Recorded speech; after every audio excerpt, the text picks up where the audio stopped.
To my YouTube channel. It's me Ansiya. അപ്പോൾ ഇന്നത്തെ നമ്മുടെ വീഡിയോ എന്താണെന്ന് വെച്ചാൽ week in my life day 6 ആണ് കേട്ടോ. അപ്പോൾ ഇന്ന് നമ്മളിത് രാവിലെ എഴുന്നേറ്റിട്ടുണ്ടെങ്കിൽ അപ്പോൾ ഫ്രഷ് ആവട്ടെ, ടൈമില്ല.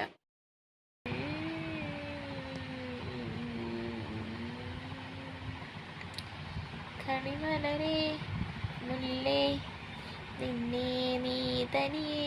ഇന്ന് വൈകുന്നേരം വരെ ക്ലാസ് ഉണ്ടായിരുന്നു, അതുകൊണ്ട് ഞാൻ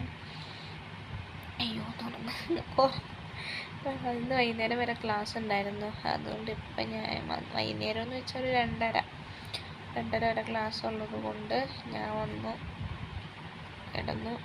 ഒരു ഫുഡ് കഴിച്ചിട്ട് കേട്ടോ, ചോറ് കഴിച്ചിട്ടാണ് വന്നത്. എൻ്റെ ഇവിടെ ഒരു കുരു നിൽക്കുന്ന കേസ്, ഭയങ്കര വേദന. അപ്പോൾ ഓക്കെ, അപ്പോൾ ഞങ്ങളെല്ലാവരും കിടന്ന് ഉറങ്ങുവാട്ടോ, അതുകൊണ്ട് വീഡിയോ എടുക്കാത്ത. അപ്പോൾ എൻ്റെ ലിപ്സ്റ്റിക്ക് പോകാതെ. അപ്പം ഞാനെന്തായാലും ഉറങ്ങുവാട്ടോ, കുറച്ച് നേരം കഴിഞ്ഞിട്ടൊക്കെ എണീക്കാം. ചായ ഒന്നും കുടിക്കണമെന്നില്ല, 2:30 കഴിഞ്ഞിട്ടല്ലേ ചോറ് കഴിച്ചത്, അതുകൊണ്ട് പിന്നെ വിശപ്പൊന്നും തോന്നുന്നില്ല. എന്താ അതുകൊണ്ട് ചായ ഒന്നും ഇട്ട് കുടിക്കുന്നില്ല. നമ്മൾ ഉറങ്ങാൻ പോവുകയാണ്. രാവിലെ ഞാൻ തകർത്ത് പിടിച്ചോടിയത് കൊണ്ട് ഞാൻ വീഡിയോ ഒന്നും എടുത്തില്ല കേട്ടോ. എന്നും ഇങ്ങനെയൊക്കെ തന്നെയാണ് സംഭവം. ഇൻട്രസ്റ്റ് ഇല്ലാഞ്ഞിട്ടൊന്നുമല്ല, വെപ്രാളം കൊണ്ട് ഓടുന്നതിനിടയ്ക്ക് വീഡിയോ എടുക്കാൻ ഞാൻ വിട്ടുപോകുന്നു.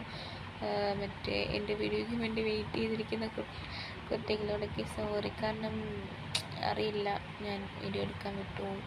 ഞാൻ ഇപ്പോൾ കൊണ്ട് ഉറങ്ങാൻ പോവാം. അപ്പോൾ അങ്ങനെ ഞാൻ ഉറക്കം എണീറ്റിട്ട് പിന്നെ രാത്രി ഒരു 7:30-8 മണി എന്തോ ആയെന്ന് തോന്നുന്നു ഞാൻ ഉറക്കം എണീറ്റത്. പിന്നെ ഞാൻ പോയി ഫുഡൊക്കെ കഴിച്ചിട്ട് വന്ന് കിടന്ന് ഉറങ്ങി. വീട്ടിൽ വിളിച്ചിട്ട് നല്ല ക്ഷീണം ഉണ്ടായിരുന്നു, ഇന്ന് ഭയങ്കര ക്ഷീണം ഉണ്ടായിരുന്നു. അപ്പോൾ ഞാനങ്ങനെ ഉറങ്ങി വീഡിയോ ഒന്നും എടുത്തില്ല. പിന്നെയെന്ന് വെച്ചാൽ ഇന്നത്തെ ഒരു അങ്ങനെ ഡേ ഇൻ മൈ ലൈഫ് പോലൊന്നും അല്ലടാ, 2 ക്ലിപ്പ് മാത്രമേ ഉള്ളൂ. കാരണം ഞാൻ ഒന്നും എടുത്തില്ല, അത്ര എനിക്ക് ഭയങ്കര ടയേർഡായിട്ട് ലേസി ആയിട്ടുള്ളൊരു ഡേ ആയിരുന്നു ഇന്ന്. അപ്പോൾ ഇന്നത്തെ വീഡിയോ ഇത്ര ഉള്ളപ്പോൾ വീഡിയോ ഇഷ്ടപ്പെട്ട ലൈക്ക് ചെയ്യുക, ഷെയർ ചെയ്യുക, സബ്സ്ക്രൈബ് ചെയ്യുക, തൊട്ടടുത്തുള്ള ബെൽ ബട്ടൺ ഇവിടെ ഓൾ ഓപ്ഷൻ സെലക്ട് ചെയ്യാം. അപ്പോൾ അടുത്തൊരു നല്ല വീഡിയോ ആയിട്ട് വരുന്നവരേക്കും എല്ലാവർക്കും ബൈ ബൈ, ടേക്ക് കെയർ.